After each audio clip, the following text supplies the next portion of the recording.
des véhicules autonomes.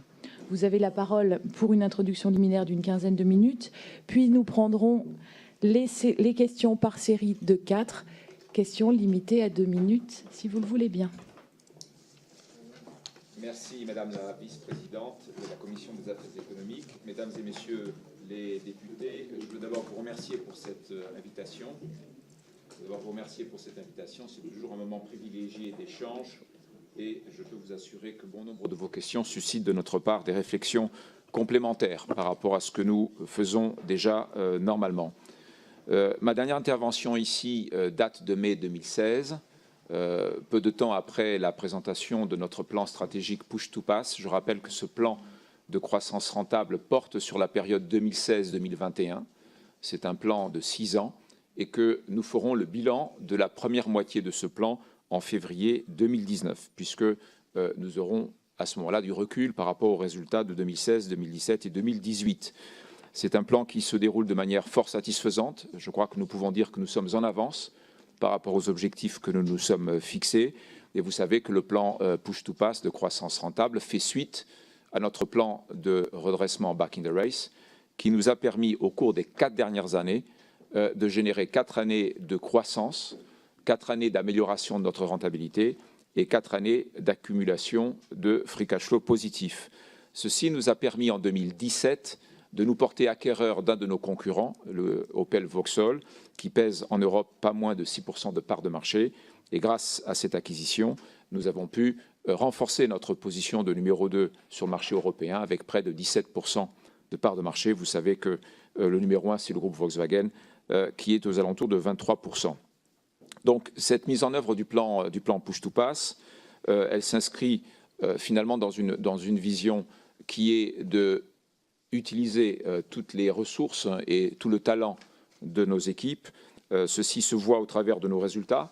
Leur talent et leur potentiel est grand et je suis particulièrement fier du travail qui a été réalisé au cours de ces 4 dernières années qui ont permis de cumuler à la fois croissance de chiffre d'affaires, croissance de notre rentabilité et également amélioration de notre position d'endettement net puisque l'entreprise n'a à ce jour aucune dette. Je voulais également vous dire que notre vision, c'est de cumuler 2 dimensions. D'abord, d'être un constructeur automobile de référence en matière d'efficience, ce qui veut dire être un constructeur automobile qui est capable de mieux utiliser les ressources de toute nature que nos concurrents et être également un fournisseur de services de mobilité plébiscité par nos clients en anticipant ce qui semble être une tendance sociétale importante, c'est-à-dire l'évolution de la propriété de l'objet vers l'usage de l'objet de mobilité. Nous nous sommes préparés à cela, nous nous y préparons avec certes des ressources qui sont limitées par la rentabilité que nous devons tirer de ces opérations, car s'il n'y avait pas de rentabilité, il n'y aurait pas de pérennité à ces opérations de service de mobilité, mais nous progressons et je pourrais vous donner des éléments tout à fait concrets de ce progrès. Ceci a été également mentionné tout à l'heure. Notre entreprise, en 2017, a pu afficher une marge opérationnelle de la division automobile de 7,3%. J'ai plaisir à vous dire ici que ce 7,3% en 2017 nous place dans le top 5, le top 5 des constructeurs automobiles mondiaux en matière de rentabilité. Donc nous avons pu collectivement amener cette entreprise qui était au bord de la faillite en 2012-2013 au 5e rang mondial en matière d'efficience économique dans le concert de l'ensemble des constructeurs automobiles. Je vous ai également dit que l'acquisition d'Opel Vauxhall, qui pèse environ 6% de part de marché en Europe, et que nous avons pu réaliser en 2017 tout en maintenant un free cash flow positif, c'est-à-dire que malgré la consommation de trésorerie de cette entreprise en difficulté et malgré le paiement du prix d'acquisition de cette entreprise, nous avons protégé et préservé en 2017 un free cash flow positif, ce qui montre bien la solidité économique de l'entreprise que nous avons pu bâtir. Je vous informe également que ceci devrait nous permettre cette année de franchir le cap des 4 millions de véhicules vendus, alors qu'en 2013, nous en vendions 2,8. Et donc, vous voyez là le progrès qui a été réalisé. Si je continue, je voudrais vous dire également que nous sommes une entreprise avec un ancrage français, une entreprise française, qui se donne les moyens de devenir un champion européen par le rapprochement de cette entité française avec une entité allemande.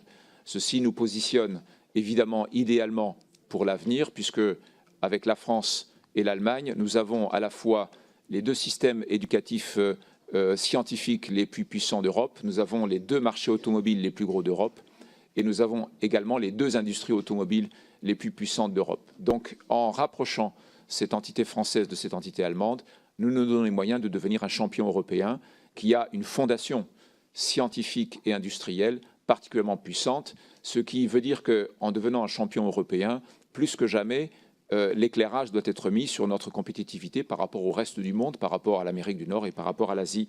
Et c'est un des éléments essentiels des défis que nous avons devant nous.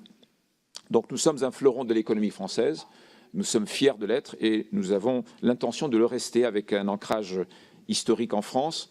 Nous employons en France pas moins de 81 000 personnes. Nous avons produit l'année dernière plus de 1 million de véhicules en France. Nous avons une balance commerciale en excédent de 5,5 milliards d'euros qui est en croissance de 15% par rapport à 2016 avec un solde excédentaire d'environ 400 000 véhicules sur la seule année 2017. Et nous avons 15 véhicules Peugeot, Citroën ou DS qui sont d'origine France garantie avec 85% de nos activités d'innovation technologique en France et pas moins de 5 usines de montage et 11 usines de mécanique et brute.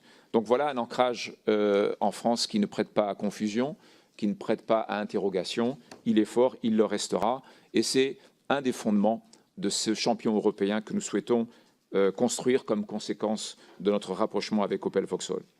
Mais ceci n'est pas suffisant. Nous sommes également un groupe responsable, proactif, innovant sur le plan environnemental et social. Et je veux ici simplement vous dire que nous avons été nommés leaders automobile dans le classement de l'agence Robeco-SAM qui instruit l'indice Dow Jones Sustainability Index, ainsi que dans les 4 indices de Euronext, Vigeo et RIS.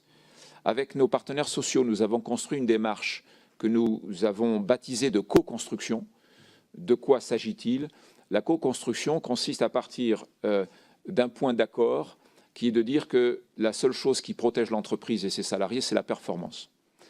À partir du moment où nous partons du constat que seule la performance nous protège, nous avons une démarche convergente qui est de rechercher ensemble quels sont les changements que nous devons opérer dans l'entreprise pour accroître la performance de notre entreprise en relatif par rapport aux autres constructeurs automobiles, pas simplement en valeur absolue, mais en relatif par rapport aux autres. Et si nous sommes capables d'accroître cette performance par rapport aux autres acteurs automobiles mondiaux, eh bien, à ce moment-là, nous protégeons l'entreprise et ses collaborateurs.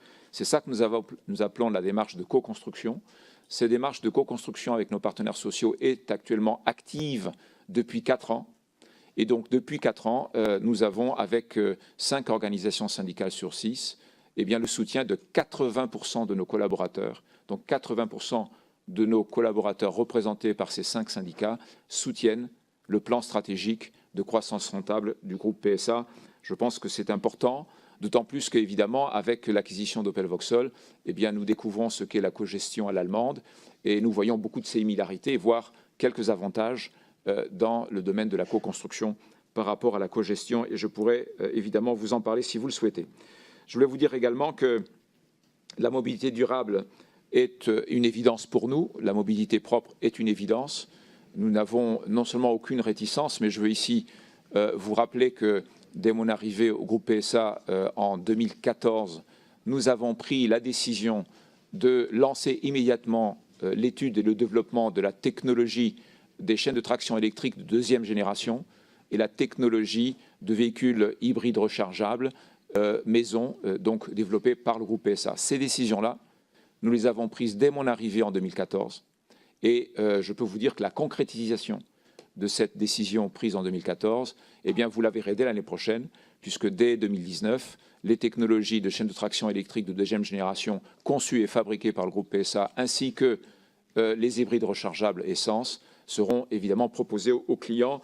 Et il est bon de s'en rendre compte, car nous avons pris cette décision alors que le redressement du groupe PSA n'était pas terminé, comme vous le savez, puisque c'était le moment où on présentait le plan de redressement back in the race de l'entreprise. Mais sans attendre le redressement effectif de l'entreprise, nous avons lancé ces décisions pour préparer l'avenir. Et je suis heureux, 5 ans après, d'être là pour vous dire que dès l'année prochaine, eh bien, ces technologies seront offertes à nos clients. Et vous savez quelle est notre fierté et notre confiance dans les équipes d'ingénierie de notre groupe. Je veux vous dire que le groupe PSA élargi, depuis l'acquisition d'Opel Vauxhall, est un groupe fort de pas moins de 18 000 ingénieurs et techniciens, et nous avons probablement au sein de l'Union européenne le groupe automobile avec la puissance d'ingénierie la plus élevée. Je veux également vous dire que tous les profits et les cash flows qui ont été générés ont évidemment servi dans une large proportion à financer l'avenir, à financer les nouvelles technologies, à financer un plan produit d'une puissance qui n'a jamais été égalée dans l'histoire de l'entreprise. Et vous avez aussi remarqué que depuis le lancement du plan Push to Pass, la quasi-totalité, si ce n'est la totalité des modèles qui ont été lancés, ont connu un succès commercial très important, à ce point que, au moment où je vous parle, le taux de charge de nos usines en France est de 110%. Autrement dit, nos usines en France tournent actuellement à plein régime grâce au succès commercial des modèles que nous avons investis et développés depuis le redressement de l'entreprise. Eh bien, cette situation, elle nous a permis également, évidemment, de récompenser nos collaborateurs. Vous savez que nous avons décidé de distribuer en 2018, au titre des résultats 2017, un intéressement record de 2 600 € en moyenne et avec un plancher de 2 400 à nos salariés, que le versement de cet intéressement est en croissance de 20% par rapport à 2016 et que l'ensemble des versements qui ont été faits à nos collaborateurs, qu'ils soient intéressement, bonus de performance, par variable de toute nature, a été multiplié par 4 en 4 ans. Voilà ce que je voulais partager avec vous sur ce thème. En ce qui concerne les défis, et je viens maintenant au sujet que la vice-présidente a abordé, je veux vous dire que nous sommes prêts à affronter tous les défis et les changements qui se présentent devant nous. Ils sont très importants, vous le savez. Pour certains, ils ne sont pas encore totalement connus, c'est-à-dire qu'il règne encore une certaine incertitude sur l'amplitude et la nature même de ces changements. Mais compte tenu de notre situation financière saine, compte tenu de l'agilité de notre entreprise, compte tenu de notre puissance d'ingénierie, nous nous sentons prêts à affronter ces défis. Ceci est très important car nous voyons bien que parmi ceux-là, l'évolution sociétale qui consiste à évoluer de la notion de propriété de l'objet automobile vers l'usage de l'objet automobile peut provoquer des changements très importants. Nous avons commencé à nous y préparer, notamment en mettant en place une division des services de mobilité, avec notamment une marque de ces services de mobilité qui s'appelle Free2Move, qui est en pleine croissance au niveau de ses utilisateurs. Nous avons également investi dans de nombreuses start-up qui sont dédiées aux solutions d'autopartage, avec un certain succès, comme par exemple à Madrid, où nous avons recueilli 160 000 utilisateurs en moins de 15 mois, avec des opérations d'autopartage qui, je le souligne ici, sont rentables, faiblement rentables mais rentables, ce qui est évidemment un gage de pérennité. Nous avons également des partenaires start-up comme Coolycar et Travelcar qui continuent de progresser, notamment aux États-Unis avec Travelcar. Je veux également ici vous dire que nous sommes engagés dans le développement de la technologie des véhicules connectés et autonomes, et notamment autonomes, en rappelant les propos que j'ai tenus par le passé sur le fait que cette technologie de véhicules autonomes, qui engage évidemment la sécurité des utilisateurs et des citoyens, doit se faire par étapes successives de maturation de la technologie. Ceci a été toujours notre position, ceci continue à être notre position. Je suis fier de vous dire qu'avec le lancement de DS7 Crossback, notre marque premium, nous lançons le deuxième des 4 niveaux de cette technologie du véhicule autonome. Ce véhicule est en vente. Nous avons avec DS7 Crossback le niveau 2, avec Peugeot 3008 qui est un énormissime succès, le niveau 1. Et nous allons continuer à progresser étape par étape en consolidant la technologie afin de mettre toujours au premier rang de nos préoccupations la sécurité des utilisateurs. Ceci est d'autant plus important qu'on voit bien que le véhicule autonome va progresser. On voit bien qu'à aucun moment, ni les sociétés ni les consommateurs ne feront le moindre compromis sur la dimension de la sécurité. Et nous souhaitons continuer à progresser de manière très solide, de manière très responsable sur ces validations. Et c'est ce que nous sommes actuellement en train de faire. Je veux également vous dire que nous sommes très avancés dans cette technologie puisque nous avons dépassé les 150 000 km de tests sur les différents niveaux de la technologie du véhicule autonome.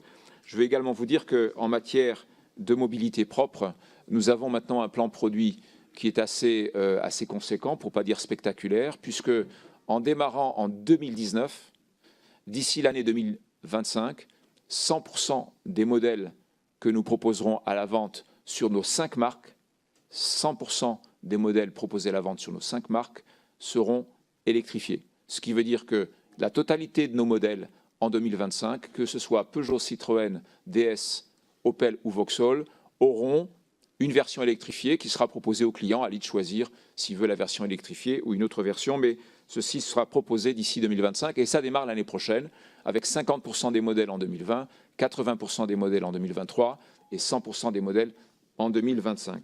Alors, ceci, simplement pour vous convaincre, je l'espère, de la dynamique qui est engagée par le groupe PSA. C'est une dynamique d'autant plus importante que nous voyons que son succès dépend aussi de conditions externes.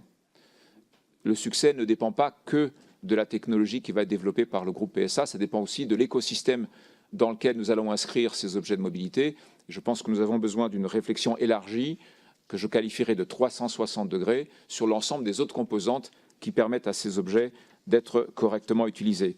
Je veux vous dire qu'en 2017, PSA est toujours sur le podium de la réduction des émissions de CO2 sur le marché européen, avec 108,1 grammes très exactement d'émissions sur l'ensemble des véhicules qui sont vendus par PSA, à comparer avec une moyenne européenne de 118,6, tout en rappelant ici que nous avons évidemment un objectif très sévère à atteindre en 2020 de environ 95 grammes. Ceci évidemment se traduit par un changement en profondeur de notre système industriel dont nous pourrons évidemment discuter en fonction de vos questions. Je veux également vous dire que nous sommes très fiers d'avoir mis en place une grande démarche de transparence avec une ONG qui s'appelle Transport et Environnement sur les émissions réelles et sur les consommations réelles de nos véhicules, au travers d'un protocole d'essai beaucoup plus large et représentatif de l'utilisation du client, et au travers de la mise sur nos sites Internet des résultats de ces mesures, dont le protocole est vérifié régulièrement par la société Veritas, qui s'assure que ce protocole de mesure est totalement et rigoureusement respecté. Je rappelle que l'essai d'un seul véhicule pour cette mesure dure 1h30 et se compose de 90 km d'un parcours très riche et très diversifié, avec de la ville, de la route, différentes conditions de chargement, différentes conditions de climatisation, et donc une grande représentativité par rapport à l'usage réel du client. Voilà ce que je voulais partager avec vous. Je voulais également vous dire, pour finir, que nous avons pris déjà de nombreuses dispositions pour investir en France une forte intégration verticale des chaînes de traction électrique et des chaînes de traction hybride, notamment avec la création d'une co-entreprise avec le japonais Nidec sur la conception, le développement, la validation et la fabrication de moteurs électriques pour les chaînes de traction électrique de l'avenir. C'est quelque chose que nous avons annoncé il y a quelques mois et qui est actuellement en train de se mettre en place. L'étude de ces moteurs électriques se fera dans les centres techniques du groupe PSA et la production des moteurs électriques sur les sites industriels français. Nous avons également pris la décision de concevoir, développer, valider, fabriquer tous les organes de transmission de puissance qui seront nécessaires aux chaînes de traction électrique. Ceci se fera également sur nos sites. Nous avons également pris la décision de concevoir, développer, valider et fabriquer l'ensemble des bacs batteries qui seront nécessaires pour équiper nos véhicules. Et nous avons pour l'instant laissé de côté la dimension de la chimie des cellules, car nous ne nous considérons pas comme étant des experts en matière de chimie. Donc c'est le seul élément de cette intégration verticale que pour l'instant nous avons laissé de côté. Au global, ceci représente des investissements conséquents, puisque nous allons dépasser les 2,4 milliards d'euros en matière d'investissement industriel sur l'ensemble de cette période de transition énergétique. Et le seul partenariat avec Nidec nécessite à lui seul un investissement de 220 millions d'euros. Voilà ce que je voulais partager avec vous. Je vais terminer simplement en vous disant que, en tant que président de l'Association européenne des constructeurs automobiles, je suis ici devant vous autant qu'en tant que président du directoire du groupe PSA pour répondre à vos questions. Je veux vous dire qu'il y a actuellement au niveau européen des débats intenses qui se font sur les objectifs qu'il faudrait fixer en 2030 en matière de réduction de CO2. Je peux vous dire que ces débats auront des conséquences importantes sur notre industrie au cours des 10 et 20 prochaines années. Dans certains cas, des conséquences que nous ne savons même pas valoriser aujourd'hui, Donc ça fait l'objet de discussions importantes. Et je veux ici rappeler la position de la CEA, donc l'Association européenne des constructeurs automobiles, qui est de dire que ce qui nous paraît à la fois assumable, raisonnable et réaliste, c'est une réduction des émissions en 2030 de 20% par rapport à 2020. C'est la position qui est prise. Vous savez que la Commission européenne s'apprête à proposer moins 30%. Ceci n'est pas faisable pour les véhicules utilitaires, je m'empresse de vous le dire, et ce n'est pas le patron de PSA qui vous le dit, c'est le président de l'Association automobile des constructeurs européens, et tout ce qui irait au-delà aurait évidemment des conséquences que nous ne sommes pas capables de chiffrer aujourd'hui. Voilà, Madame la Vice-présidente, Messieurs les députés, ce que je voulais partager avec vous. Je suis sûr que vous avez plein de questions à me poser, donc je vais m'arrêter là. Merci pour votre attention. Merci, Monsieur le Président. Je vous confirme qu'il y a un grand nombre de questions. On va passer tout le monde. Voilà. Monsieur Tavares, c'est à vous. Merci beaucoup pour vos questions qui sont toutes d'une rare pertinence. Je vais essayer d'être aussi concis que possible. La question de la filière et la manière dont on va partager la valeur ajoutée sur la filière est évidemment une question de fond. Elle a été posée à 2 reprises. Notre intention stratégique, c'est de garder au sein du groupe PSA une valeur ajoutée aussi importante que possible dès l'instant que nous considérerions que nous avons les moyens d'être parmi les meilleurs dans la maîtrise de cette valeur ajoutée, quelle qu'elle soit, de nature industrielle, de nature technologique, de nature commerciale, peu importe la nature de la valeur ajoutée que nous serions en train de créer, dès l'instant que nous pensons que nous pouvons être parmi les meilleurs, eh bien, nous chercherons à maximiser la valeur ajoutée qui sera créée au sein du groupe, puisque évidemment, c'est ce qui lui assure sa meilleure pérennité. Donc, nous ne sommes pas inscrits dans une évolution fataliste d'un déplacement de valeur ajoutée vers, par exemple, les équipementiers ou d'autres entités. Nous ne sommes pas inscrits dans ce fatalisme-là, parce que nous pensons, et nous l'avons constaté dans un certain nombre de domaines, que nous sommes capables d'être plus performants qu'un certain nombre de nos partenaires. Si vous regardez l'industrie automobile au cours des 25 dernières années, vous observerez qu'il y a eu des allers-retours en matière de valeur ajoutée, de déplacement de valeur ajoutée. Je vous donne juste un exemple. Il y a 15 ans, tout le monde pensait que l'assemblage final d'un véhicule serait un assemblage de gros modules qui seraient conçus et fabriqués par un sous-traitant.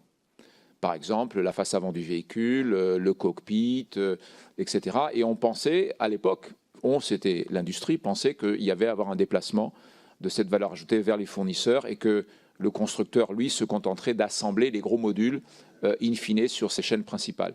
Eh bien, il y a eu effectivement une tendance dans cette direction et on s'est aperçu qu'en matière de qualité et de coût, eh bien, les constructeurs automobiles étaient capables de faire mieux. Et donc, ce balancier est revenu. Il est en train de revenir assez fortement. Et donc, il faut simplement s'inscrire dans cette réalité et partir du principe que ce qui intéresse PSA, c'est de maximiser sa valeur ajoutée. Mais on ne peut le faire de manière pérenne que si on exerce ce métier en étant raisonnablement certain qu'on sera parmi les meilleurs, parce que si on n'est pas parmi les meilleurs, évidemment, ça ne tiendra pas longtemps. Voilà sur ce point pour notre vision. Nous avons un problème très spécifique que Madame Bateau a évoqué, qui est la question des batteries. Parce que la batterie, évidemment, représente une part très importante du coût final d'un véhicule automobile. Les conditions dans lesquelles aujourd'hui les batteries se développent dans le monde et surtout sont homologuées dans le monde, et notamment en Asie, pour ne pas dire en Chine, mériteraient à elles seules 2 heures de discussion entre nous. Donc je ne peux pas rentrer dans le détail, mais sachez qu'il y a effectivement lieu de se poser des questions, voire de s'inquiéter sur les conditions dans lesquelles la conception, le développement, la fabrication et surtout l'homologation des batteries s'inscrit dans une dynamique de marché ouvert mondial ou pas. Et la situation actuelle, c'est que ce n'est pas un marché ouvert mondial. Et donc ceci pose des questions qui dépassent le cadre de l'industrie française, mais qui devraient être traitées au niveau européen. C'est la raison pour laquelle nous sommes des fervents supporters et défenseurs d'une initiative européenne qui aurait pour objectif de créer un champion européen de la conception, du développement et de la fabrication des batteries automobiles. Nous sommes un fervent supporter de cela. Maintenant, à nous de démontrer que nous sommes capables, tous ensemble, d'aller dans cette direction. Je poursuis sur la question qui a été posée sur les centres de compétences au niveau de l'ingénierie et sur la puissance de notre ingénierie. D'abord, si je puis dire, il faut reconnaître que nous sommes des gens chanceux. Nous sommes chanceux parce qu'avec l'acquisition de notre concurrent Opel Vauxhall, qui représente 6% de part de marché européen, nous avons aussi pris le contrôle d'un centre technique en Allemagne de 8 000 ingénieurs, et nous sommes passés donc de 10 000 à 18 000. Et nous avons, grâce à cette acquisition maintenant, un réseau de centres techniques, 2 énormes centres techniques en France avec Vélizy et Sochaux, un très gros centre technique à Rüsselsheim en Allemagne, des centres techniques en Chine, à Shanghai. Et donc notre réseau d'ingénierie est de plus en plus puissant, et le rachat d'Opel Vauxhall nous a permis de faire un changement dimensionnel tout à fait conséquent, puisqu'on a dépassé l'accroissement de 50% de notre puissance d'ingénierie. Ceci répond à votre question, Madame Bateau. Nous n'avons pas de problème à moyen terme de puissance d'ingénierie pour accompagner la transition énergétique que vous avez évoquée et les autres défis, mais nous avons certainement, comme tout constructeur automobile, un enjeu d'efficience dans l'utilisation de ces ressources, comme tout constructeur automobile. Donc voilà où nous en sommes sur ce point. Si je continue sur les centres de compétences, ce que nous avons fait, c'est que nous avons défini une cartographie des lieux où nous allons positionner nos centres de compétences, de manière à développer dans ces lieux-là ce qu'il y a de plus pointu et de plus compétitif au niveau mondial. Pour vous donner un exemple de ce que nous avons décidé de mettre à Rüsselsheim en Allemagne, nous y avons mis quoi? Nous avions mis tout ce qui concerne l'adaptation de nos véhicules aux réglementations du marché américain, puisque nous avons annoncé dans le cadre de Push to Pass que nous allions préparer notre retour aux États-Unis, et ça nécessite évidemment d'être capable de concevoir des véhicules qui sont capacitaires des réglementations américaines, qui, comme vous le savez, hélas, sont différentes des réglementations européennes. Or, il se trouve qu'à Rüsselsheim, nous avons une part importante de l'effectif d'ingénierie qui a, pendant de nombreuses années, fait des conceptions automobiles pour le groupe General Motors. Donc, nous avons une équipe d'ingénieurs parfaitement affûtée sur la conception des véhicules automobiles pour respecter les normes américaines. Nous allons nous en servir. Nous avons également fait le choix de mettre à Rüsselsheim tout ce qui relève du développement des piles à combustible, de manière à avoir 2 réacteurs, un réacteur chaîne de traction électrique et véhicule hybride, un autre réacteur pile à combustible, puisque le débat n'est pas terminé entre ces 2 technologies. Et donc nous allons renforcer et accélérer nos études en matière de piles à combustible. Pas plus tard que hier, en comité exécutif, nous avons pris des décisions lourdes dans ce sens, et à ce moment-là, nous avons 2 réacteurs qui vont tirer en tirant profit de cette acquisition. Nous avons également fait le choix de concentrer à Rüsselsheim tous les développements sur les véhicules utilitaires, qui est un enjeu important de la rentabilité de l'entreprise. Et j'en passe, mais ceci est une cartographie qui maintenant a été établie, et notre patron de l'ingénierie, M. Le Borgne, n'aura aucune difficulté à vous la présenter en détail si vous le souhaitez. C'est tout à fait transparent, et ça a été d'ailleurs présenté à nos partenaires sociaux, donc c'est tout à fait accessible comme information. Et nous allons donc renforcer notre puissance d'ingénierie en utilisant au mieux l'ensemble de ces centres techniques que nous avons par le monde. Vous m'avez également interpellé sur la question des intérimaires, qui est une question tout à fait pertinente. C'est vrai que notre taux d'intérimaires est assez important dans certains sites, c'est une réalité. C'est vrai que ce n'est pas une solution idéale. Pour vous donner les chiffres que j'ai fait vérifier sur l'ensemble de nos collaborateurs en France, le taux d'intérimaires est de 12 à 14% suivant la manière de le calculer, mais dans certains sites, ça peut être plus. Mais en moyenne, sur la France, c'est 12 à 14%. C'est ça le chiffre. Et sur cette dimension-là, il faut qu'on se dise la vérité. La vérité, c'est que ce que nous ne faisons pas aujourd'hui, c'est que nous ne sommes pas capables de prédire l'avenir. Autrement dit, il règne un niveau d'incertitude très élevé, et je vous le dis en conscience et en responsabilité, sur ce que sera l'industrie automobile dans 10 ou 15 ans, et sur ce que sera le marché européen dans 10 ou 15 ans. Cette incertitude, elle est énorme. Elle est énorme, et je pèse mes mots. Et cette incertitude, elle vient de quoi? Elle vient notamment des discussions actuellement en cours sur la vitesse à laquelle nous allons devoir ou vouloir progresser en matière d'émissions. C'est une énorme incertitude. Cette incertitude, elle ne pèse pas que sur les constructeurs automobiles, elle pèse également sur le consommateur. Je vous donne un exemple. On est en train de discuter d'objectifs qui vont intégrer le fait qu'à brève échéance, le taux de vente de véhicules électriques va dépasser les 30% des ventes totales. Dès l'instant qu'on veut aller chercher ces mix-là, et donc environ 30% de véhicules électriques vendus dans les ventes totales, la question qui se pose immédiatement, c'est la question de quel est le point de vue du consommateur. Que pense le consommateur? Au-delà du fait que le véhicule électrique lui permettra d'esquiver un certain nombre d'entraves à la liberté de mouvement, il y a la question évidente du confort d'usage qui va être, si j'achète un véhicule électrique, c'est super, mais est-ce que je vais pouvoir le recharger? Et donc derrière ça, il y a la question de l'infrastructure et de la densité du réseau de chargement. Et donc vous voyez que cette incertitude qui pèse sur à quelle vitesse nous allons être capables de développer des réseaux de chargement qui sécurisent le confort d'achat du consommateur pour se dire oui, j'ai acheté un véhicule électrique et j'ai aucun doute sur le fait que je vais pouvoir le charger assez facilement. L'ensemble de cette incertitude est énorme. Je ne veux pas noircir le tableau, je veux simplement vous dire la manière dont nous le percevons. Et donc nous restons évidemment vis-à-vis de ces incertitudes relativement prudents parce que nous avons aussi la responsabilité de gérer l'entreprise en cas de retournement de ces conditions de marché. Et donc faisons attention à ça. Je ne dis pas que c'est bien, je ne dis pas que c'est notre stratégie, je dis que c'est le résultat de cette prudence-là. Mais reconnaissez également qu'une des raisons pour lesquelles nous avons ce taux d'intérimaire très important, c'est aussi parce que nous n'avons pas hésité, face au succès commercial de nos modèles, à mettre en place des équipes supplémentaires. Et que, évidemment, mettant en place des équipes supplémentaires, ça ouvre la porte à plus d'intérimaires, c'est une réalité, mais ça ouvre la porte aussi à plus de personnes qui reçoivent leur salaire à la fin du mois et qui, quand ils se présentent devant monsieur ou madame la marchand, eh bien, 1 euro est 1 euro, et donc on leur donne aussi une activité, ce qui, je pense, doit être aussi un sujet de satisfaction pour nous tous. Je vous rappelle que nous avons largement dépassé tous les engagements que nous avons pris en matière d'embauche CDI. Évidemment, nos partenaires sociaux en sont les garants et qu'en 2017, nous avons dépassé les 1000 embauches en CDI et nous n'hésitons pas à le faire chaque fois que nous avons la visibilité pour le faire.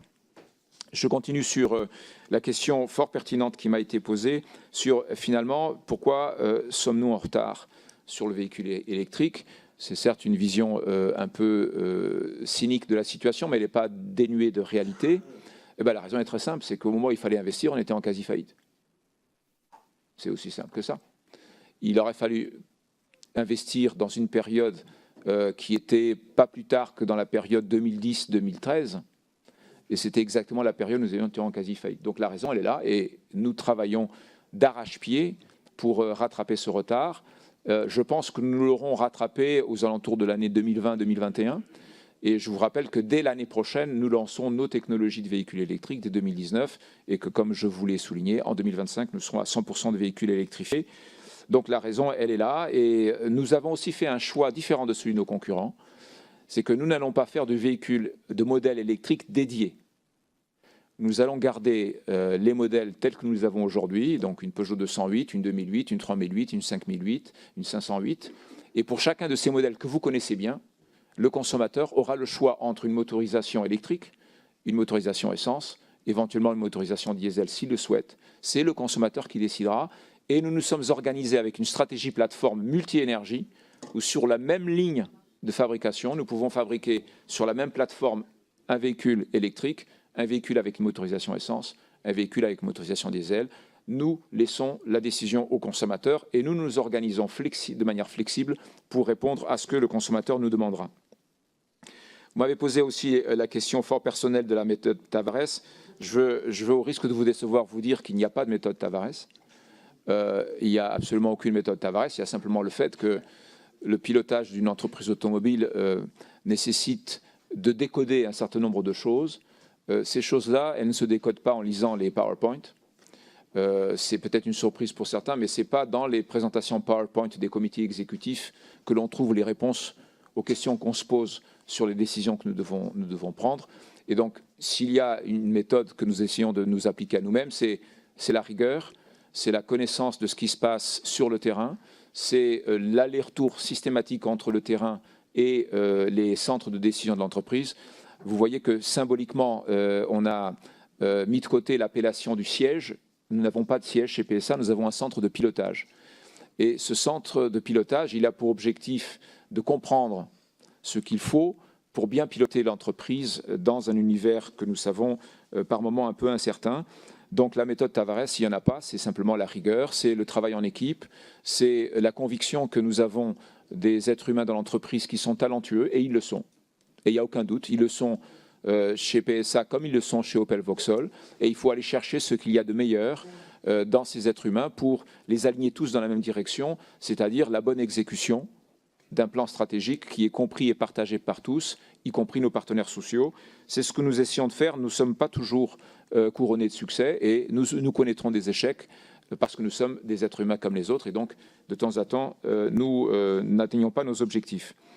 Vous m'avez parlé du 1,7 milliard de kilomètres pour le véhicule autonome. Je ne sais pas si c'est 1,7 milliard ou un autre chiffre, mais vous avez raison de le souligner. En tout cas, ceci renforce notre conviction qui est que la technologie du véhicule autonome, elle a une particularité. C'est que jamais le consommateur n'abdiquera de son exigence absolue de sécurité. Et que donc, face à une telle technologie, d'une telle complexité, il n'est pas question pour nous de développer le véhicule autonome one shot. Moi, je me souviens d'un chef de projet d'une entreprise américaine qui ne fabrique pas d'automobile, qui faisait des conférences en montrant la photo de son fils de 7 ans et qui disait « Mon objectif sur le développement du véhicule autonome, c'est que mon fils de 7 ans n'ait pas besoin de passer son permis de conduire. » Ce n'est pas la position du groupe PSA. La position du groupe PSA, c'est de dire la sécurité du véhicule autonome, c'est une précondition à tout le reste.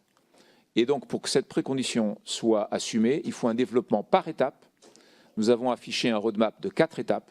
Et chaque étape représente un niveau de maturité dans la maîtrise de la technologie que nous voulons franchir sereinement. Et si nous devons arriver 1 ou 2 ans après les autres, ça n'a aucune espèce d'importance. Ça n'a aucune espèce d'importance. Ce qui prime dans la démarche du groupe PSA en matière de véhicules autonomes, c'est de franchir ces étapes de manière responsable, de manière mature, en s'assurant qu'on maîtrise la technologie qu'on met sur les routes de nos différents marchés. Et donc, on va continuer à œuvrer dans cette direction. Je pense que c'est la plus responsable sur la longue durée.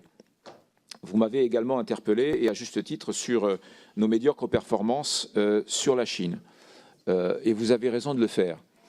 Nous avons été en Chine beaucoup trop longs. Et quand je dis « on », c'est nos partenaires chinois et nous-mêmes sur la reconnaissance que le marché chinois a fondamentalement changé d'un mode de forte croissance où n'importe quelle voiture qui était mise sur les parkings des concessionnaires était immédiatement vendue, à une situation de saturation du marché qui fait que le mode de fonctionnement d'une entreprise automobile en situation de saturation du marché doit être complètement différent de celui d'un marché en forte croissance. Nous avons été assez longs à faire comprendre à notre partenaire chinois qu'il fallait modifier les méthodes de management de nos co-entreprises en Chine. C'est une responsabilité partagée. Sans doute avons-nous été mauvais pédagogues. Sans doute on a été également freiné par le fait que nos partenaires chinois n'avaient jamais connu d'autre chose qu'un marché en forte croissance. Donc ils ne pouvaient pas imaginer ce qu'était le management d'une entreprise automobile dans un marché qui donnait des signes de saturation. Et à ceci est venu s'ajouter le fait que pour donner de la marge de manœuvre à nos commerçants, il fallait aussi être plus compétitif en coût, ce qui n'était pas le cas au moment où cette transition du marché qui s'est opérée sur le 2e semestre 2015 est apparue. Et donc, nous avons été mauvais dans cette stratégie, mais je peux vous dire que les premiers signaux positifs sont visibles au bout du tunnel, mais je ne veux pas communiquer sur ces signaux positifs car je ne veux pas être victime de la volatilité de ces résultats. Donc, nous allons devoir encore attendre un peu de temps avant de voir ces signaux se concrétiser. Je pense que sur le plan opérationnel, les choses se sont améliorées, mais les résultats ne sont pas encore totalement visibles. Vous avez également abordé la question de la différence qu'il pouvait y avoir entre la position de la CEA et la position du groupe PSA. Je vais vous donner mon sentiment là-dessus. Nous avons intérêt, au niveau de l'industrie automobile, à faire en sorte de progresser le plus rapidement possible vers l'électrification. Il n'y a aucun doute là-dessus. Pourquoi? Pour une raison simple, c'est que si nous ne le faisons pas, nous allons perdre notre compétitivité par rapport aux constructeurs asiatiques et notamment les constructeurs chinois. Donc il n'y a aucun doute dans l'esprit des dirigeants du groupe PSA, dans mon esprit, je pense également dans l'esprit de mes collègues qui siègent avec moi à l'Association des constructeurs automobiles européens, sur le fait que nous devons progresser très vite pour protéger notre compétitivité vis-à-vis des constructeurs chinois qui bénéficient d'un cadre réglementaire que jamais l'Europe n'osera offrir à ses constructeurs automobiles européens, ce qui est évidemment un handicap supplémentaire pour nous. Et là, on reviendrait sur le thème de l'homologation des batteries, par exemple.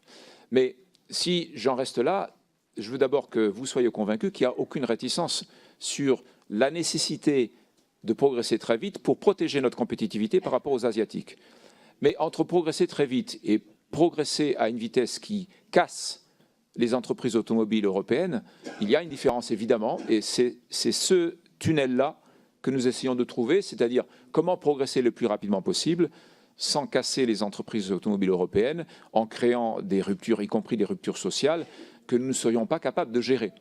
Et donc c'est ça le fondement même de ce qui est discuté avec mes collègues de Daimler, de BMW, de Volkswagen et d'autres au sein de l'association, c'est comment aller le plus vite possible sans casser l'industrie automobile européenne, parce que si elle est cassée, de toute façon, on perdra aussi la bataille de la compétition avec les constructeurs asiatiques. C'est ça notre position, il faut qu'on trouve cet équilibre. Cet équilibre, il est d'autant plus important que nous nous interrogeons sur plusieurs choses. D'abord, pourquoi est-ce que les objectifs qu'on chercherait à s'imposer au niveau de l'industrie automobile européenne seraient plus sévères que COP21? Première question. Et quels risques souhaitons-nous prendre pour aller au-delà des objectifs de COP21 en matière d'efforts assignés à l'industrie des transports? La deuxième chose également que je crois nous devons discuter tous ensemble, c'est avons-nous véritablement fait une étude d'impact complète de ce que représente une certaine vitesse de progrès sur cette transition énergétique et qu'en pensent les parlementaires européens lorsqu'ils vont devoir approuver telle ou telle proposition. Cette étude d'impact 360 degrés qui va du puits à la roue, qui passe par le mix énergétique de l'électricité, c'est-à-dire la propreté de l'électricité, qui passe par l'empreinte carbone de fabrication des batteries, qui passe par l'empreinte carbone de recyclage des batteries, qui passe par les 33 milliards d'euros de recettes fiscales sur les carburants qu'il faudra bien mettre ailleurs lorsqu'on aura évidemment une mobilité électrique. L'ensemble de cet impact 360 degrés nécessite, je pense, une réflexion en profondeur. Et tout en étant dans cette dynamique avec toute l'énergie que je vous ai exposée à l'instant, je pense que nous avons intérêt, nous, l'Union européenne, nous les pays européens et nous la France, à se doter au niveau parlementaire d'une étude d'impact 360 degrés qui couvre l'ensemble des aspects que je viens d'évoquer là. Voilà ce que je voulais partager avec vous. J'ai abordé tous les points. Je ne sais pas si nous avons encore du temps pour d'autres questions. Nous avons du temps pour d'autres questions. Effectivement, je précise aux collègues qui m'interpellent ça et là que M. Tavares a eu à cœur de répondre à toutes vos questions. Mais je vous invite aussi, quand vous posez une question, à n'en poser qu'une et pas trois dans une, ce qui permettra aussi de gagner du temps. Merci, chers collègues. M. Tavares. Merci pour vos questions. Je vais commencer par la question de la Française de mécanique, parce que je trouve qu'elle apporte aussi un élément de réponse à la question sur la stratégie industrielle qui a été évoquée précédemment. C'est vrai, vous avez tout à fait raison de le souligner, que l'industrie automobile est dans un pilotage du changement permanent et dans un pilotage du changement de forte amplitude. Ceci est tout à fait exact.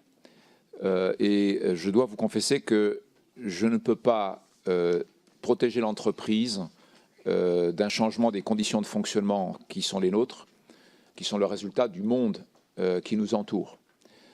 Il y a plusieurs choses qui se superposent et qui conduisent à la situation que vous avez décrite. C'est que nous avons d'une part une exigence d'amélioration de notre fonctionnement pour générer de la productivité qui compense quoi? La productivité, elle est utilisée pour faire en sorte qu'on arrive à concilier d'un côté une pression permanente sur les prix de vente des automobiles qui est la conséquence de l'ouverture du marché européen à des sourcings autres, conjuguée à une inflation réglementaire qui génère des coûts très importants. Donc d'un côté, vous avez une pression sur les prix de vente qui s'exerce comme conséquence de l'ouverture du marché européen, et de l'autre côté, vous avez une inflation des coûts réglementaires, tout ceci se traduisant par une réduction des marges.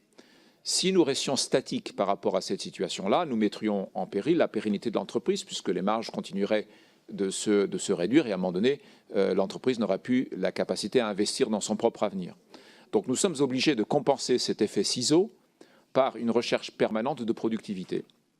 Cette recherche permanente de productivité, elle conduit nos équipes à faire un certain nombre de travaux et de séances de travail collectif, comme par exemple de constater qu'une usine compacte est une usine beaucoup plus efficiente qu'une usine qui s'étale sur de larges hectares, ne serait-ce que par les coûts de maintenance, les coûts énergétiques, les coûts de logistique interne, etc., etc. Et donc les équipes elles-mêmes confronté aux objectifs que nous fixons pour protéger la pérennité de l'entreprise dans le contexte des faits ciseaux que je viens d'évoquer, eh bien, elles se protègent en essayant de reconfigurer leur outil de production dans une forme, dans une architecture qui soit plus pérenne pour l'avenir. On doit les féliciter pour ça, parce que c'est leurs idées à eux qui leur permettent de rester en contrôle de leur destin en se dotant d'un outil plus performant que par ailleurs nous finançons, parce que toute cette transformation de l'outil industriel nécessite évidemment des investissements. Mais vous avez tout à fait raison de le souligner. Nous sommes, l'industrie automobile, engagés dans un pilotage du changement qui est d'une amplitude extraordinairement importante. À cela s'ajoute la transition énergétique qui va rajouter une composante de changement qui est à ce point importante en amplitude que j'en arrive à vous proposer, comme je le disais à l'instant, une étude de 360 degrés d'impact qui aborde l'ensemble de la problématique. La production de l'énergie électrique propre, la création et la production d'objets de mobilité propres, l'empreinte carbone de fabrication des batteries, de recyclage des batteries, la question des matériaux rares et de l'empreinte carbone de l'extraction des matériaux rares, la dimension géopolitique et des tensions que ceci peut générer, la question des 33 milliards d'euros des recettes fiscales qui aujourd'hui reposent sur les carburants. Est-ce que nous allons mettre tout ça sur l'électricité ou est-ce que ça va aller ailleurs? Nous ne le savons pas. Et donc, comment est-ce que les entreprises automobiles vont être capables de protéger les marges, autre question qui a été posée sur les véhicules électriques, sans que ceci se traduise par des changements sociaux qui ne sont pas gérables?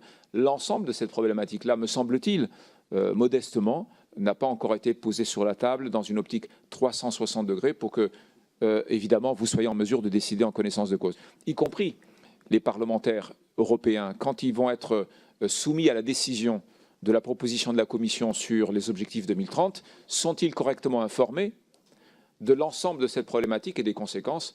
Malheureusement, je ne le crois pas. Et donc ça, c'est un problème sociétal et un problème de l'industrie automobile. Pour ce qui est du groupe PSA, on s'occupe de ce qu'il faut faire. Nous avons des collaborateurs fabuleux, nous avons des partenaires sociaux d'une maturité, d'une responsabilité extrême. Nous allons trouver notre chemin. Mais la problématique, elle est plus large. Elle dépasse le cadre du groupe PSA. Donc, je valide totalement ce que vous avez exprimé. C'est tout à fait réel. La seule chose que je puisse offrir à mon entreprise, c'est un mode de management qui nous permet d'aller tous ensemble dans la même direction. Mais c'est vrai que nous allons devoir nous transformer en profondeur et avec des amplitudes dont nous ne mesurons pas aujourd'hui totalement l'ampleur. Alors, la stratégie industrielle en France, elle est assez simple. Nous produisons plus d'1 million de voitures en France. Nous sommes fiers de le faire. Nous produisons en France pour le marché européen. Et donc, nous allons continuer à produire en France tout ce que le marché européen va nous demander. Là encore, la question fondamentale n'est pas de savoir si nous voulons produire en France de larges quantités d'automobiles. La question est de savoir lesquelles et à quel horizon. C'est ça la question fondamentale. Je suis tout à fait confiant, je l'ai toujours dit d'ailleurs, comme vous savez que je ne suis pas de nationalité française, je me trouve particulièrement bien placé pour parler du génie français. Et je l'ai toujours fait, dès le premier jour. Il y a en France un véritable génie. Il y a un génie de créativité, il y a un génie scientifique, il y a un génie collectif lorsque les personnes comprennent pourquoi on fait les choses. Et donc je suis tout à fait à l'aise pour développer en France une industrie automobile très forte. La question, c'est laquelle? À quelle vitesse et laquelle et à quel horizon? Sommes-nous conscients, sommes-nous lucides par rapport aux entraves qui sont en augmentation sur l'usage de l'automobile? Est-ce que nous avons bien mesuré les conséquences de ces entraves à la liberté de mouvement liées à l'usage de l'automobile? Sans doute pas totalement. Et donc, la question, ce n'est pas une question pour le groupe PSA. Cette question-là, c'est une question pour la société. Que voulons-nous faire d'une industrie automobile qui emploie en Europe 12,6 millions de personnes actuellement? Qu'est-ce que nous voulons faire de l'industrie automobile? Je salue la décision de M. Hulot qui est de nous dire en 2040, il n'y aura plus de moteurs à combustion interne. Pourquoi je salue cette décision? Parce qu'au moins, je ne peux pas dire qu'il ne nous donne pas de l'anticipation. Il nous dit dans 20 ans, il n'y aura plus de moteurs à combustion interne. Dont acte. Dont acte. Au moins, c'est clair. Et ça nous donne le temps de préparer notre entreprise à cette réalité-là.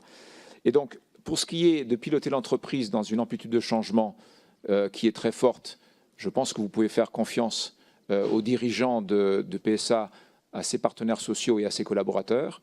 Je pense que vous pouvez leur faire confiance sur la dimension d'agilité et de capacité de pilotage du changement. Pour ce qui est de ce que sera la réalité du marché automobile européen dans 5 ou 10 ans, je suis obligé de me retourner vers vous parce que c'est d'abord une question sociétale, avant d'être une question de l'industrie automobile. Vous avez également mentionné qu'il y avait une question fondamentale sur ce qu'on va faire du parc diesel. Le parc diesel, il va suivre tout simplement ce que les consommateurs vont décider. Et nous allons ajuster notre capacité de production à cela. D'ailleurs, je voudrais corriger un propos que vous avez tenu. La Française de Mécanique fabrique beaucoup de moteurs essence et va continuer à en fabriquer encore plus, puisque nous avons renforcé nos investissements en matière de moteurs essence, que ce soit la Française de Mécanique comme à Trémery. Et donc, il y aura beaucoup de moteurs essence à fabriquer. La question sera aussi de savoir, à 2040, il n'y aura plus de moteurs essence, si nous en croyons nous responsables. Donc, comment est-ce qu'on va adapter le tissu industriel à cette réalité? Eh bien, c'est tout le travail qui nous reste à faire. Fort heureusement, on nous donne un peu de temps pour le faire, et ça, c'est tant mieux. Il y a tout un tas de chiffres qui ont été mentionnés par Madame au sujet de les informations de la CGT. Je suis au regret de vous informer que la CGT ne fait pas partie des signataires des accords du groupe PSA. Elle ne représente donc pas les 80% des collaborateurs. Et donc, dans ce contexte-là, je ne peux pas valider ces chiffres-là, même si j'aurais grand plaisir à discuter avec vous le temps nécessaire de la réalité syndicale de mon entreprise.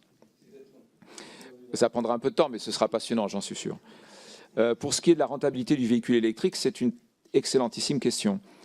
D'abord, on ne peut pas exclure le fait que le véhicule électrique représente un coût pour le consommateur supérieur au véhicule thermique. Je pense qu'on va passer par cette période-là. Et donc, cette période où le véhicule électrique sera plus cher, eh bien, pour préserver l'accès à la mobilité par l'automobile, soit nous allons continuer à soutenir la vente de ces véhicules-là, et c'est évidemment le budget de l'État qui en sera évidemment impacté, ce qui ne me paraît pas être très crédible dès l'instant que les volumes vont augmenter fortement. Donc, ce n'est pas crédible, donc il faut trouver d'autres solutions. Donc, les solutions, elles viennent d'où? Elles viennent évidemment du prix des batteries. Et donc, c'est le prix des batteries ou la chute du kilowattheure d'énergie stockée dans les batteries, la chute de ce prix-là qui pilotera tout le reste. Or, là, il y a un véritable sujet de fond stratégique qui dépasse largement la discussion d'aujourd'hui. Madame Batho l'a souligné tout à l'heure, c'est comment est-ce que nous allons faire pour préserver un libre accès à un prix du kilowattheure d'énergie stockée dans les batteries qui soit compétitif.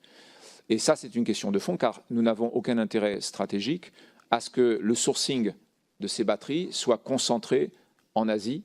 Et en Asie, il y a 3 producteurs de batteries. Il y a la Corée, il y a le Japon et il y a la Chine. Et évidemment, la Chine aspire à être celui qui, parmi ces 3-là, aura la production la plus élevée. Et donc là, nous avons un sujet, c'est que nous ne pouvons pas nous retrouver à un moment donné avec un accès à un marché de batteries qui ne serait pas identique pour l'ensemble des acteurs. Et ça peut créer des effets très importants. Donc ça, c'est un sujet que nous ne maîtrisons pas, mais qui, là aussi, au niveau européen, devrait faire l'objet d'une réflexion. C'est pour ça que, comme je vous l'ai dit, nous soutenons de manière très enthousiaste la création d'un champion de développement et de fabrication de batteries en Europe, parce que nous avons, là encore, à protéger la compétitivité de l'industrie automobile européenne vis-à-vis du reste du monde. Vous m'avez interpellé sur l'Ouzbékistan et le Pakistan. J'ai compris que vous préférez le Pakistan à l'Ouzbékistan. Bon. Écoutez, nous, là où il y a des opportunités, on les regarde. Le Pakistan n'est pas du tout exclu, évidemment.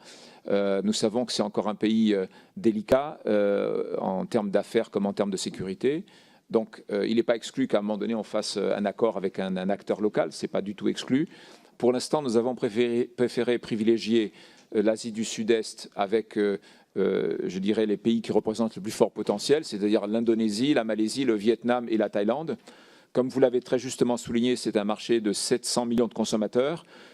Nous n'y sommes pas présents. L'ASEAN est un marché totalement fermé, puisque les importations de véhicules assemblés sont taxées lourdement. Donc on ne peut pas rentrer sur ce marché-là sans être en situation de fabriquer à l'intérieur. Donc notre cheval de Troie, c'est la Malaisie, et nous allons commencer par là. Ça n'exclut pas d'autres opportunités. Par exemple, nous avons passé un accord avec un partenaire vietnamien qui assemble nos Peugeot 3008, 5008 au Vietnam, qui connaissent en ce moment un succès assez fulgurant sur ce marché. Et donc nous allons continuer à placer nos pions, mais ceci se fait à un horizon de 10 ans, ça ne se fait pas à un horizon de 3 ans. Donc pour l'instant, on a le Vietnam et la Malaisie, on n'exclut pas le Pakistan. Nous allons jeter un œil attentif au point que vous avez soulevé. Voilà, je crois avoir répondu à cette liste de questions. Merci.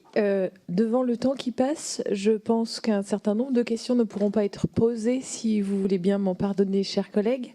Pour ceux qui... Non, vous ne souhaitez pas. Bon, bah écoutez, tant pis, voilà. Absolument. Merci, Monsieur Benoît. Je vous remercie. Merci, chers collègues. Monsieur Tavares, si vous pouvez le faire en un petit peu moins d'un quart d'heure. Un quart d'heure, absolument. Ce sera fait en moins d'un quart d'heure. Très bien, merci pour vos questions. Alors, plusieurs sujets, je vais essayer de les traiter de manière succincte. D'abord, pour vous dire que la question du véhicule électrique, c'est essentiellement la question de savoir quel est le bon moment pour jeter toutes nos forces dans la bataille. Factuellement, le véhicule électrique aujourd'hui, c'est 1% de part de marché. Factuellement. À la question, sommes-nous dans la bonne dynamique sur le plan de la compétitivité de notre technologie? La réponse est nous le sommes, puisque nous arrivons dès l'année prochaine directement avec ce que j'appellerais les véhicules électriques de deuxième génération. Et donc, je trouve que nous sommes parfaitement compétitifs. Nous le sommes d'autant plus que nous avons, par rapport à d'autres, plus de points de référence sur le marché par rapport auxquels on peut se comparer pour être meilleur. Donc, je n'ai pas de grand doute sur le fait qu'au moment où on va atterrir sur le marché, à partir de l'année prochaine, on va le faire à un niveau de performance au sens large, dans toutes les dimensions du terme, qui sera compétitif par rapport à nos concurrents, en bénéficiant quelque part du fait qu'on les connaît et que donc on sait comment il faut faire pour aller un peu plus loin. Donc, en termes de compétitivité de notre technologie et de notre stratégie véhicule électrique, je trouve qu'en arrivant sur le marché fortement à partir de l'année prochaine, nous aurons gommé notre handicap, qui est effectivement d'avoir démarré un petit peu plus tard, puisqu'au moment où il aurait fallu démarrer, nous étions en train de se préoccuper de l'argent qui restait dans la caisse. Et donc, c'était un autre type de préoccupation.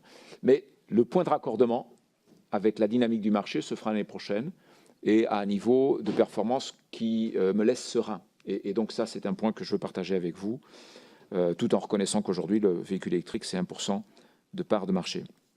Alors, vous avez posé une excellentissime question sur le rapprochement avec un autre groupe, et notamment avec un autre groupe français. Moi, je voulais vous répondre très sincèrement en partageant avec vous un peu d'histoire.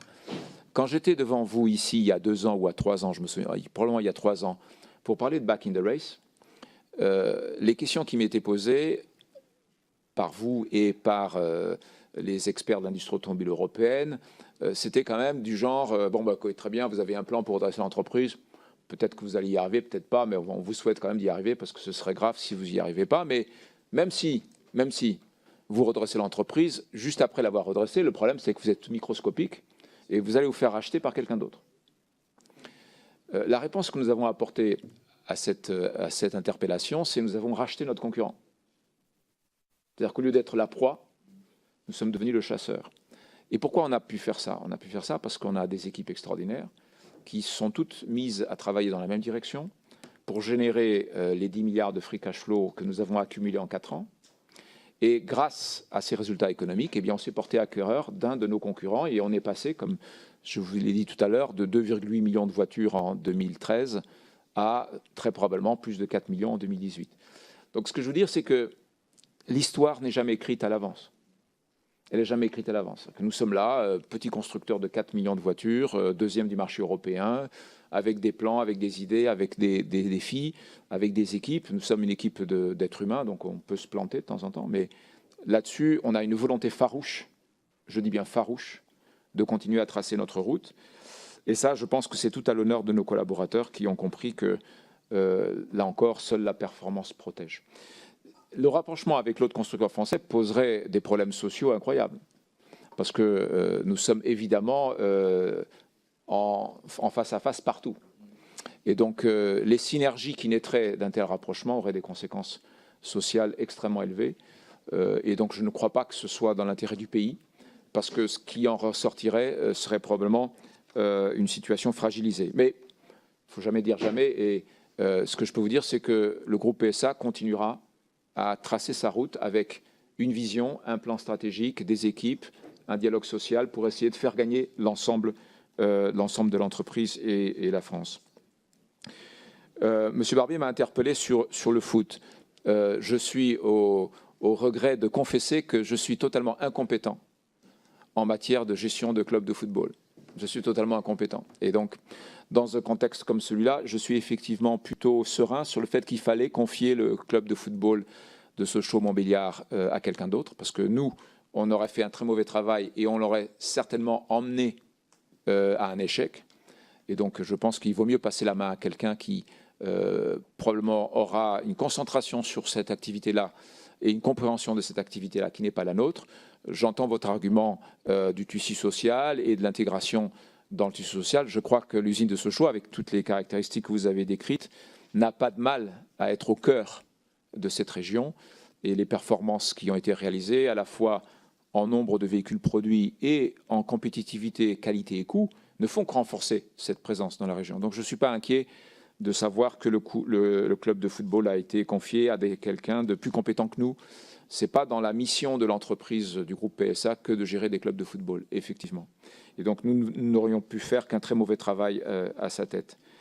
Vous avez également évoqué la question de Peugeot Scooter, qui est une question bien plus importante et sérieuse. C'est vrai que nous n'avons pas la majorité dans Peugeot Scooter. C'est notre partenaire indien Mahindra & Mahindra qui l'a. Et c'est vrai que cette entreprise connaît des difficultés. La meilleure réponse que je puisse vous faire, c'est que nous sommes totalement à la disposition de notre partenaire majoritaire indien pour accompagner la construction d'un plan de reconstruction économique de Peugeot Scooter. Et ce n'est pas du tout PSA qui va se mettre en retrait par rapport à ça. Donc si nous sommes sollicités dans ce sens, nous le ferons et nous apporterons modestement tout ce que nous avons appris sur la grande maison au cours des dernières années. Mais nous devons aussi reconnaître que les clés, elles ont été confiées à Mahindra & Mahindra. C'est eux qui ont les clés de cette entreprise, c'est eux qui ont la majorité. Nous siégeons évidemment au conseil d'administration, mais le mot final, il appartient à nos partenaires indiens. La question de pourquoi nous ne versons pas une prime d'intéressement à nos intérimaires, la raison est assez simple. D'abord, ce n'est pas conforme à la loi. Et la deuxième, c'est que si nous employons des intérimaires auprès d'une entreprise, nous pensons que cette entreprise doit être correctement gérée et qu'elle va elle-même distribuer de l'intéressement à ses salariés. Donc nous comptons sur le fait que l'entreprise d'intérim auprès de qui nous allons chercher ses collaborateurs fasse son propre travail, assure sa pérennité au travers de ses profits récurrents et distribue une partie de ses profits récurrents sous forme de primes d'intéressement à ses salariés. C'est ça que nous espérons voir se concrétiser de la part de ces entreprises. En tout cas, vous imaginez bien que nous sommes heureux de continuer à faire monter cette prime d'intéressement, comme vous l'avez constaté au fil des années, avec cette année non seulement une valeur moyenne en hausse à 2 600 €, mais également une valeur plancher pour que les personnes qui sont les moins rémunérées de l'entreprise ne puissent pas descendre en dessous de ce montant. Comme je vous l'ai dit, nous avons multiplié par 4 ces montants-là en 4 ans. Et ce qui est, je pense, également intéressant de partager ici, c'est que nous avons regardé sur une période de 10 ans, au cours de 2006-2016, les montants totaux qui ont été versés à nos actionnaires et versés à nos collaborateurs sous forme de primes d'intéressement, bonus de performance et par variable. Si vous regardez ces sommes-là, par le fruit, on va dire, du hasard, parce qu'il ne faut pas expliquer des choses trop compliquées, nous avons exactement les mêmes montants, ça dépasse un peu le milliard d'euros. Et donc nous avons sur les 10 dernières années un équilibre quasi parfait entre les versements aux actionnaires et les versements à nos salariés, sur tout ce qui est en rapport avec la performance de l'entreprise. Donc je ne parle pas des salaires de base, je parle de tout ce qui est au-dessus des salaires de base. Vous avez évoqué également la question de l'électrique. Est-ce que c'était vraiment du pur électrique en 2025 ou pas? C'est une excellente question. Nous avons là à prendre en considération les attentes de nos consommateurs. Vous avez des véhicules qui sont plutôt des véhicules haut de gamme, de plus grande dimension, qui sont utilisés par les consommateurs sur des grandes distances pour faire des trajets dans le pays, qui peuvent être du Paris-Marseille, du Paris-Rennes, etc. Et donc sur ces grandes distances-là, la technologie électrique ne leur permet pas encore d'avoir le sentiment de pouvoir être totalement autonome. Alors ça peut, dans certains cas, ne pas être strictement la réalité. Ça dépend du réseau de chargement des batteries et de la densité de ce réseau de chargement. Mais la perception qu'en a le consommateur aujourd'hui, à tort ou à raison, c'est que sur les longues distances, le véhicule purement électrique ne permet pas de leur donner la sérénité dans le pilotage de leur mobilité à laquelle ils souhaitent accéder. Et donc, dans ce contexte-là, on aura des véhicules hybrides rechargeables, c'est-à-dire qu'on pourra concilier à la fois un mode 100% électrique pour le centre-ville, avec une autonomie qui permet de se déplacer au centre-ville avec un mode zéro émission, et la combinatoire moteur électrique, moteur thermique pour les longues distances, pour obtenir à ce moment-là une autonomie qui permet de faire des grands trajets sans être dépendant du réseau de chargement électrique. Pour ces véhicules haut de gamme, nous aurons donc une stratégie qui est d'hybride rechargeable combiné à un des moteurs essence de la gamme du groupe PSA, et ce sera plutôt le haut de gamme. La gamme moyenne et la gamme d'entrée sera, elle, centrée sur le pur électrique, avec certes des autonomies plus réduites, mais un usage qui sera évidemment plus lié aux régions urbaines. Ça n'empêchera pas de faire un certain nombre de déplacements, mais certainement pas de faire un Paris-Marseille en une seule fois. Et donc nous allons combiner ces deux technologies associées à nos plateformes multi-énergie pour franchir cette période transitoire 2018-2025, puisque au-delà de 2025 et certainement vers 2030, les choses seront nettement avec un centre de gravité du côté des véhicules électriques ou du côté des piles à combustible. Pour l'instant, les choses ne sont pas encore complètement conclues et il faut rester attentif à ces deux technologies. Donc voilà ce que nous voulons faire. Donc avec les deux plateformes multi-énergie, avec à la fois l'hybride rechargeable et la technologie de chaîne de traction électrique deuxième génération de groupe PSA, nous sommes bien armés pour traverser cette période.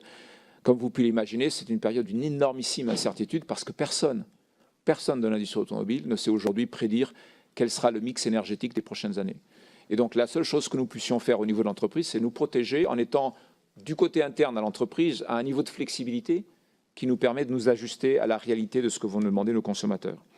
Flexibilité dont nous faisons d'ailleurs preuve actuellement avec la chute du mix diesel. Nous sommes en train de courir et de travailler avec une intensité rare pour adapter notre outil industriel et basculer des capacités de moteur diesel sur des capacités de moteur essence, comme vous pouvez l'imaginer. Vous m'avez demandé s'il y avait des problèmes de recrutement dans l'Est de la France. La réponse est oui. La réponse est oui. Il y a des problèmes de recrutement, puisque quand nous mettons en place des nouvelles équipes dans nos usines, nous sommes effectivement amenés à faire appel à des travailleurs étrangers, puisque nous n'arrivons pas, au travers de l'ensemble des réseaux d'entreprises avec lesquels nous travaillons, nous n'arrivons pas à trouver suffisamment d'opérateurs, y compris dans un contexte où nous assurons pleinement la formation de ces opérateurs, évidemment.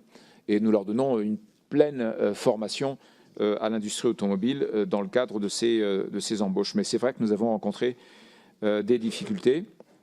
Je vais finir sur la question des data qui m'a été posée. Nous avons l'intention de rester maître de ces data, évidemment. C'est très important, à la fois pour protéger la vie privée de nos clients et pour faire en sorte que tout traitement et utilisation de ces data se fasse dans un contexte de totale protection et de totale anonymité pour qu'il n'y ait aucune inquiétude de ce côté-là. Et nous avons pris toutes les dispositions dans l'architecture des systèmes d'information pour que ce soit le cas. Je pense que j'ai répondu à peu près à toutes les questions. Il me reste 4 minutes que je vous rends. Vous êtes parfait. Merci beaucoup. Merci d'avoir répondu à toutes ces questions. Merci de votre exposé. Mes chers collègues, avec toutes mes excuses pour ceux qui n'auront pas pu poser leurs questions ce matin. Monsieur Tavares, juste si j'ai une petite requête, et parce que j'y suis un petit peu intéressée en tant que députée de Haute-Vienne, je vous demanderai de bien vouloir, à l'issue de cette audition, accorder quelques minutes à monsieur Jean-Baptiste Moreau, député de la Creuse, qui avait des questions à vous poser sur vos relations avec les sous-traitants et plus spécifiquement sur la situation avec GMS. Et oui, monsieur le député. Qui a fait l'actualité il y a quelques mois. Je vous remercie et je vous rappelle l'audition de ce soir à 16h30.